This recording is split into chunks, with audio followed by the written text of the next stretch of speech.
టాటరా classic రెటినాలకు world class treatment ఇప్పుడు మన బీరంగూడలో American laser eye hospitals.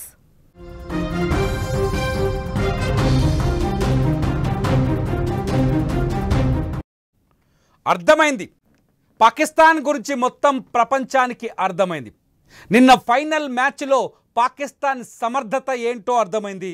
Match తర్వాత జరిగిన సంఘటనలో పాకిస్తాన్ క్రికెట్ బోర్డు అధ్యక్షుడు ఎవరైతే మొహసిన్ నఖ్వీ ఉన్నాడో నఖ్వీన్ దొంగ బుద్ధి అర్థమైంది. అటువంటి నఖ్వీ, తీవ్ర అవమానానికి గురైన నఖ్వీ ప్రపంచ వేదిక పైన మొత్తం ప్రపంచం నిద్ర మేలుకొని చూస్తున్న క్రికెట్ మ్యాచ్ని, ఆ మ్యాచ్ తర్వాత ఏషియా కప్ని భారత్ తీసుకుంటుందా లేదా అనే ప్రశ్నకి సమాధానాన్ని వెతుకుతూ జనం ఎదురు చూస్తున్న సమయంలో నఖ్వీ తీసుకున్న నిర్ణయం, నఖ్వీ చేసిన దొంగతనం, భారత ధీరుల్లా భారత క్రికెటర్లు ఆ కప్పును వదిలేసి వచ్చిన వైనం, ఇవన్నీ చూస్తే నఖ్వీ దొంగ బుద్ధి ఈ ప్రపంచానికి అర్థమైంది. అటువంటి నఖ్వీ ఇవాళ మన భారత ప్రధానమంత్రి నరేంద్ర మోదీ చేసిన ట్వీట్కి ఒక రిప్లై ఇచ్చాడు. ఈ నఖ్వీ ఎవడో కాదు, పాకిస్తాన్కి హోంశాఖ మంత్రి. ఇంకా చెప్పాలంటే భారతదేశం పైన ఉగ్రవాదాన్ని ఉసిగొల్పుతున్న హోంశాఖని నడిపించే దుర్మార్గుడు, సెమీ ఉగ్రవాది కూడా ఈ నఖ్వీ. ఈ నఖ్వీ వల్లే ఏషియా కప్లో ఇండియా పాకిస్తాన్ మ్యాచ్ వివాదాస్పదంగా మారుతూ వచ్చింది. ఇండియా పాకిస్తాన్ మధ్య ఎమోషన్స్ రైజ్ కావడానికి కారణం కూడా ఈ నఖ్వీ. ఇప్పుడు మళ్ళీ అదే తప్పటడిగేశాడు నఖ్వీ. భారత ప్రధానమంత్రి నరేంద్ర మోదీ చాలా స్పష్టంగా చెప్పారు, సూర్యకుమార్ యాదవ్ ఎవరైతే మన కెప్టెన్ ఉన్నాడో, కెప్టెన్ మనసులో ఉన్న భావాన్ని తన ట్వీట్లో చెప్పారు భారత ప్రధాని Narendra Modi. Operation Sindoor on the games field అని. ఎస్ మీరు తుపాకులు చూపించినప్పుడు, ఆపరేషన్ సింధూర్ సమయంలో మీరు క్రికెట్ దుస్తులు వేసుకొని, జెర్సీలు వేసుకొని రోడ్లపైకి వచ్చి ర్యాలీలు చేసినప్పుడు, మీ ట్విట్టర్లో భారతదేశం పైన విద్వేషాన్ని వెళ్ళగక్కినప్పుడు, పహల్గామ్ దాడిని ఒక్క పాకిస్తాన్ క్రికెటర్ కూడా ఖండించనప్పుడు, పైగా భారతదేశ ఆపరేషన్ సింధూర్ని అవమానిస్తూ ఫోటోలు, మీమ్లు తయారు చేసి భారతీయుల మనోభావాలని దెబ్బతీసినప్పుడు నొప్పి కలగలేదా? ఇవాళ నొప్పి వచ్చిందా? రాస్తాడు నఖ్వీ. భారత ప్రధాని నరేంద్ర మోదీ ట్వీట్కి రిప్లై రాస్తాడు, యుద్ధం మీ గర్వకారణానికి కొలమానమైతే పాకిస్తాన్లో మీ అవమానకరమైన ఓటములను చరిత్ర ఇప్పటికే నమోదు చేసింది. ఎప్పుడురా నాయన? ఎప్పుడు నమోదు చేసింది? ఎప్పుడు చూసినా భారత్ని, ఎప్పుడు చూసినా పాక్ ఉచ్చపోసుకుంది. మీ పాకిస్తాన్ ప్రధానమంత్రి షహబాజ్ షరీఫ్ చాలా స్పష్టంగా ఇరాన్లో టెహరాన్ వెళ్ళి యుద్ధం పైన మాట్లాడుతూ ఏం చెప్పాడో తెలుసా?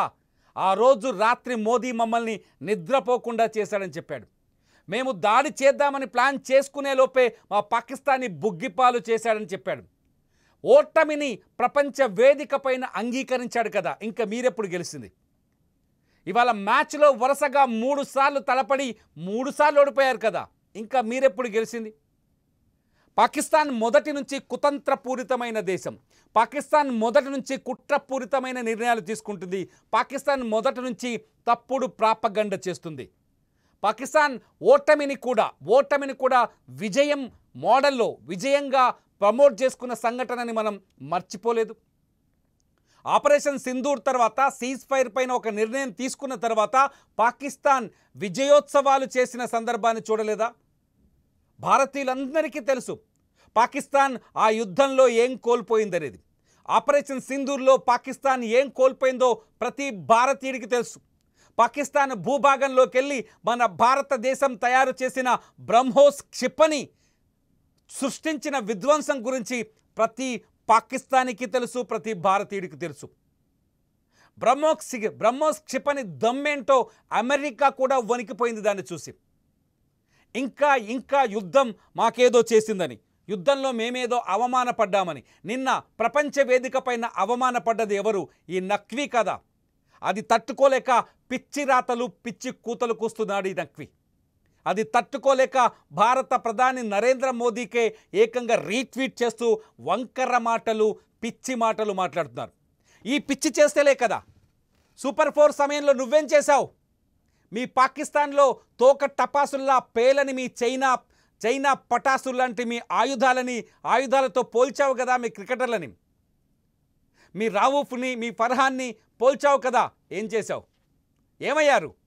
నిన్న మా బూమ్రా చూపించాడు కదా, నిన్న మా బూమ్రా రాకెట్ అంటే ఇలా పడుతుందిరా, ఇలా ఎగరదు అని.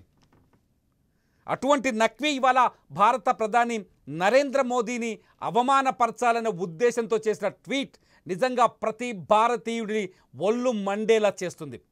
ఒక్కసారి కన్నెర్ర చేస్తేనే సగం పాకిస్తాన్ ఐసీయూలోకి వెళ్ళిపోయింది.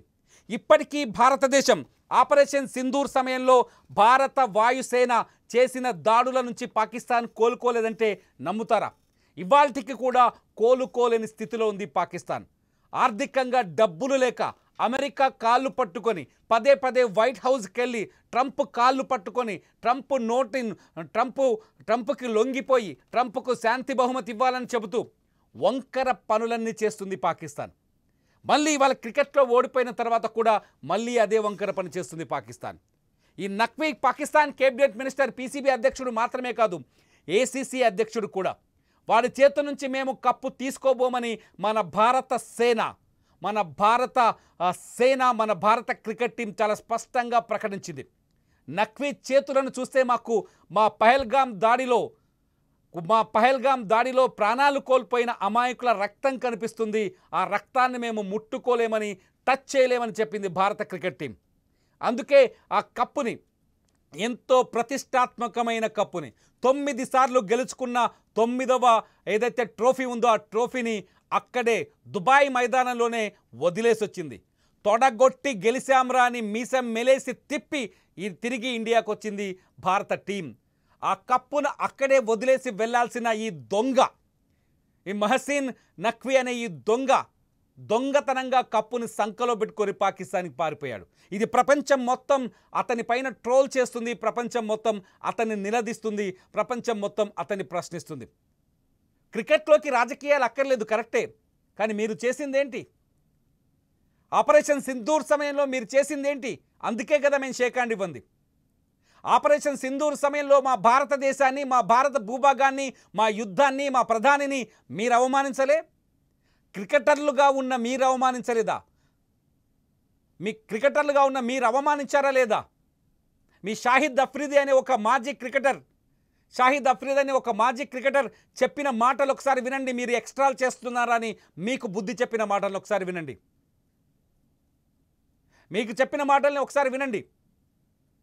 అటువంటి పాకిస్తాన్ ఇవాళ మళ్ళీ భారత ప్రధానమంత్రి నరేంద్ర మోదీ జోలికి వచ్చే ప్రయత్నం చేస్తుంది. పాకిస్తాన్ కేబినెట్లో ఉన్న మంత్రి ఏకంగా భారత ప్రధానికి రీట్వీట్ చేసి అవమానకర రీతిలో ట్వీట్ చేయడాన్ని ఈ భారతదేశం జీర్ణించుకోలేదనే విషయాన్ని మర్చిపోతుంది పాకిస్తాన్. ఇంకా దుబాయ్లో కొట్టిన దెబ్బ సరిపోలేదా? సరిహద్దుల్లో కొట్టాం, పారిపోయారు. మీ పాకిస్తాన్ భూభాగంలోకి వచ్చి కొట్టాం, నలిగిపోయారు. ఇప్పుడు దుబాయ్లో కూడా కొట్టాం. ఇంకా ఏం కావాలి? నక్వీకి ఇంకా ఏం కావాలి? గెలుపు మాదైన పథకం తీసుకొని పోయావు కదా నక్వీ. గెలుపు మాదైన ట్రోఫీ తీసుకొని పాకిస్తాన్ పారిపోయాడు కదా ఈ నక్కజిత్తుల నక్వీ చేస్తున్న ఈ ప్రయత్నాలు, ఈ నక్కజిత్తుల నక్వీ భారత క్రికెట్ టీంని అవమానపరచాలని ప్రపంచ వేదికపైన దొంగ చేష్టలు, పిచ్చి చేష్టలు చేస్తున్న ఈ నక్వీకి ఇంకా బుద్ధి చెప్పే రోజులున్నాయి. ఇప్పటికే సగం పరువు పోయింది. పాకిస్తాన్ పరువు పోయింది, పాకిస్తాన్ క్రికెట్ టీం పరువు పోయింది, పీసీబీ పరువు పోయింది, ఏసీసీ అధ్యక్షుడిగా ఉండి ఏసీసీ పరువు కూడా పోగొట్టేశాడు ఈ నక్వీ. మళ్ళీ ఇప్పుడు మన భారత ప్రధాని జోలికి వస్తాను. ఈ నక్వీని ఏం చేయాలి? ఈ నక్వీని ఏం చేస్తే అతని తోక కత్తిరించవచ్చు? ఒక భారతమాత ముద్దు బిడ్డలుగా, భారతీయులుగా మీరేమనుకుంటున్నారు? ఈ వీడియో కింద కామెంట్ చేయండి. చూస్తూనే ఉండండి లైవ్ అప్డేట్స్ కోసం సుమన్ టీవీ డిజిటల్ లైవ్, అట్లాగే సుమన్ టీవీ లైవ్.